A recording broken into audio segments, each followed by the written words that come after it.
Seorang guru di Konawe Selatan, Sulawesi Tenggara ditahan polisi karena dituduh menganiaya muridnya. Namun, pihak sekolah menemukan kejanggalan atas penahanan sang guru yang dinilai tidak bersalah sehingga proses penahanan Supriyani resmi ditangguhkan.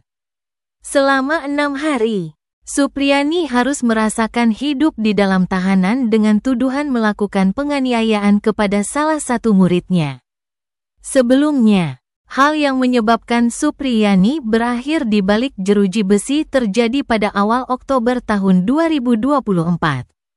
Saat itu, Supriyani yang merupakan guru kelas 4 di sebuah SD negeri di Kecamatan Andulo menegur salah seorang muridnya yang berinisial A. Salah paham yang terjadi membuat Supriyani dituduh menganiaya seorang anak polisi dan harus berurusan dengan hukum. Kasus penahanan guru di Konawe Selatan, Sulawesi Tenggara, bernama Supriyani, menarik perhatian publik karena adanya dugaan ketidakadilan dalam proses hukum. Supriyani dituduh menganiaya seorang muridnya, yang ternyata adalah anak seorang anggota polisi. Setelah menegur murid tersebut di kelas, dugaan adanya ketidaksepahaman dan salah paham dalam insiden tersebut menyebabkan Supriyani harus menghadapi proses hukum. Meskipun pihak sekolah meyakini bahwa ia tidak bersalah. Setelah 6 hari berada dalam tahanan, penahanan Supriyani akhirnya ditangguhkan. Pihak sekolah dan masyarakat mempertanyakan prosedur hukum yang cepat dalam penahanan guru tersebut. Terutama mengingat bahwa tindakan Supriyani hanyalah berupa teguran di kelas, yang umumnya menjadi bagian dari disiplin pendidikan.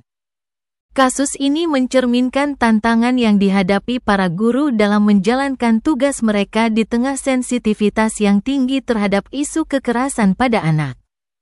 Sekaligus menyoroti pentingnya memastikan bahwa proses hukum dijalankan secara adil dan tanpa intervensi. Jika guru Supriyani merasa dijebak dalam proses perdamaian dengan Aibda WH dan memutuskan untuk mencabut surat damai tersebut, ini menunjukkan adanya potensi ketidaksepakatan yang belum terselesaikan secara adil. Pencabutan surat damai bisa terjadi jika salah satu pihak merasa tekanan atau ketidakadilan dalam prosesnya. Dalam situasi ini, beberapa hal yang perlu diperhatikan adalah 1. Validitas surat damai. Surat damai yang dibuat di bawah tekanan atau dengan cara yang dianggap menjebak bisa dinilai tidak sah secara hukum. Jika Supriyani merasa ada ketidakseimbangan atau unsur pemaksaan, surat tersebut bisa dicabut dan penyelesaian ulang bisa diminta, mungkin dengan mediasi yang lebih transparan. 2. Langkah hukum lebih lanjut. Supriyani bisa melaporkan kejadian tersebut ke pihak berwenang atau lembaga yang mengawasi integritas hukum, seperti Komisi Kepolisian atau Ombudsman, jika merasa bahwa aparat tidak netral. Jika ada dugaan intimidasi atau pelanggaran prosedural, hal ini bisa dilaporkan untuk mendapatkan keadilan.